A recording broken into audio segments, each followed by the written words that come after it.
मुजफ्फरपुर में लीची पकने से पहले ही एईएस चमकी बुखार का प्रकोप बढ़ने लगा है। हालांकि इस बीमारी का लीची से कोई संबंध नहीं, लेकिन हर साल इस मौसम में यह बच्चों को अपनी चपेट में ले लेती है। जिले में अब तक कुल 14 मरीज मिले हैं, जिनका एसकेएमसीएच में इलाज चल रहा है।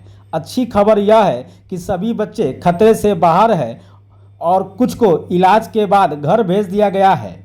स्वास्थ्य विभाग ने कमर कस ली है। मुसहरी, बोचहां, पारू, कुरहनी, मीनापुर और मोतीपुर में 12 मरीजों की पुष्टि हुई है, जबकि सीतामढ़ी और गोपालगंज से एक एक मरीज सामने आए हैं। सभी प्रखंडों में पीएचसी को अलर्ट मोड में रखा गया है, जहां दवाइयां, डॉक्टर और एम्बुलेंस तैयार है। निजी वाहनों को भी आपात स्थिति के लिए टैग किया गया है और मरीज को अस्पताल पहुंचाने वालों को प्रोत्साहन राशि दी जा रही है। अपर मुख्य चिकित्सा पदाधिकारी डॉक्टर चंद्रशेखर ने बताया कि हम जीरो डेथ पॉलिसी पर काम कर रहे हैं। एसकेएमसीएच के पीकू वार्ड में बच्चों का बेहतर इलाज हो रहा है। स्वास्थ्य विभाग और जिला प्रशासन गांव-गांव जागरूकता अभियान चला रहे हैं। संध्या चौपाल, प्रचार रथ और डॉक्यूमेंट्री के जरिए लोगों को चमकी बुखार के लक्षण और बचाव के तरीके बताए जा रहे हैं। ग्रामीणों को सलाह दी जा रही है कि लक्षण दिखते ही नज़दीकी सरकारी अस्पताल जाए। हमारे यहाँ जिला से जो प्रतिवेदित हैं ये केस एज के हैं, तो टोटल केस आज के तारीख तक में 14 केस हैं। मतलब कल के तारीख तक, आज को 4 बजे शाम को रिपोर्ट फाइनल रिपोर्ट आता है। कल के तारीख तक में 14 केस रिपोर्टेड है। इसमें मुजफ्फरपुर जिला का 12 केस है और दो केस और जो है वो एक गोपालगंज जिले से है और एक सीतामढ़ी जिले से है। क्या स्थिति है सब लोगों की? तो सभी की इलाज पीको वार्ड में हुई है। मुजफ्फरपुर के एसकेएमसीएच में जो पीको वार्ड बना है वहाँ सबों का इलाज हुआ है और सभी मरीज अभी तक जो रिपोर्ट है हम लोग के पास वो इलाज के उपरांत डिस्चार्ज होकर अपने घरों में चले गए। मुजफ्फरपुर के किन प्रखंडों से बच्चे हैं? मुजफ्फरपुर के प्रखंडों से बच्चे हैं आपके 4 केस बोछा से हैं, 2 केस कुरहनी से हैं, एक मीनापुर का, एक मोतीपुर का, 2 मुसहरी का, 2 पारू ब्लॉक का, मिला के 12 केस।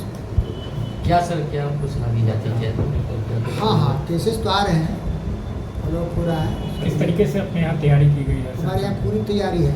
हर प्रखंडों में सभी एएनएम, आशा, आंगनबाड़ी जितने भी हमारे जिलाधिकारी महोदय के द्वारा निर्देशित की गई है, प्रखंडों से जिनका है, आंगनबाड़ी सेविका है, सहायिका है और भी प्रशासनिक अफसरों को भी ये निर्देशित है जिलाधिकारी महोदय की तरफ से कि वो सभी लोग अपने अपने क्षेत्र में भ्रमण के दौरान ये देखेंगे कि किसी प्रकार के कुछ बुखार या बुखार से संबंधित कोई बच्चे आते हैं तो तुरंत इलाज हेतु नज़दीक के प्राथमिक स्वास्थ्य केंद्र सदर अस्पताल मुजफ्फरपुर में उसको भेजेंगे।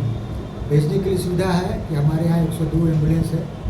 अगर 102 एम्बुलेंस उपलब्ध नहीं होता है किसी कारणवश, तो हर प्रखंडों में एक कुछ व्हीकल टैग किए गए हैं। इसकी सूची सभी प्रखंडों में मुखिया जी लोगों से, प्रमुख लोगों से और जनप्रतिनिधियों के साथ साथ आशा, आंगनबाड़ी और स्वास्थ्य कर्मियों के पास भी उपलब्ध है। तो उस जो टैग व्हीकल है उसके माध्यम से विलम्ब अस्पताल में पहुँचाए। किसी प्रकार की कोई समस्या नहीं हो, किसी प्रकार का कोई बच्चे में कोई दिक्कत नहीं हो, इसके लिए तुरंत उसको अस्पताल में पहुँचा के उसका इलाज करें। इसको लेकर जो पिछला बैठक हुआ था उसमें जो वाहन टैग किए गए हैं वो बैंक द्वारा सीज वाहनों को टैग कर दिया गया था, उसको लेकर चेंजिंग किया गया है क्या? कुछ वाहनों को इसमें भी चिन्हित किया गया है। वो डायरेक्शन है, डायरेक्शन सबको को वो सब जगह प्रचार प्रसार हो रहा है। शाम को हर शनिवार को चौपाल लगाया जा रहा है, जिसमें जिलाधिकारी महोदय, सिविल सर्जन महोदय, सभी लोग जाते हैं। सभी जिलाधिकारियों के तरफ से चौपाल किया जाता है और निरंतर प्रचार प्रसार निरंतर हो रहा है।